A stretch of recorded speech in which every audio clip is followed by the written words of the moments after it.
So yun guys, magluluto kami ng Spanish bangus sardines. Ayan po yung mga ingredients. Lalagay na ng asawa ko.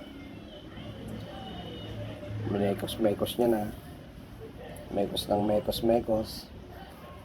Naglagay ng mantika. 2 cup ng mantika. Isang basong tubig. Yan, luluto na namin. Tapos ayun na. Luto na kaagad. Kakain na tayo. Yun. Sarap. Amoy pa lang. Sarap niyan. Yun. Tapos ang init. Ayun na. Minekos-mekos ko na.